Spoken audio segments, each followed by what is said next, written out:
कोलकाता रे बड़ पार्टी मणिपुर रे चुप डाक्तरी छात्री को दुष्कर्म और हत्या मामलें जलुछि पश्चिमबंग पदारे पड़ी बीजेपी डबल स्टैंडर्ड पश्चिमबंग रे सरकार उपरे आंगुली उठाउथबा बीजेपी मणिपुर लज्जा बेलू कहीं चुप रही कोलकाता रे बंद पालन सांगकू विक्षोभ प्रदर्शन करुछि बीजेपी मणिपुर बेलू ना बीजेपी नेता मुह खोली ना केंद्र सरकार मणिपुर पीड़िता कौन भारतर झील नुहे ना मणिपुर भारतर अंश नुहे ममता बोली विरोध घटना को अस्त्र करी टीएमसी विरोध में राजनीतिर युद्ध लड़ुची बीजेपी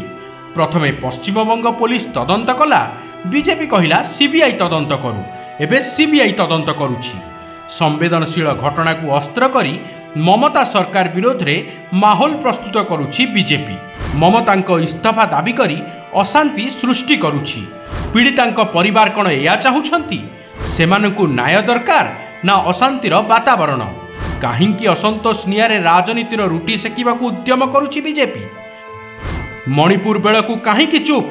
कोलकाता बेलू जोरदार विक्षोभ करुथुबा बीजेपी मणिपुर बेलू कहीं चुप बसतेला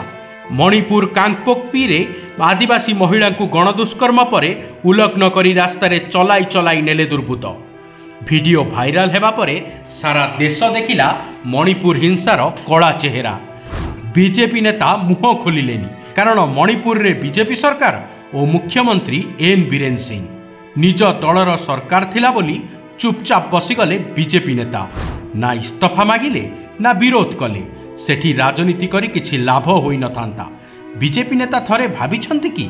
मणिपुर से युवती को न्याय दरकार नाही कि ना सी भारतर झील नुहंती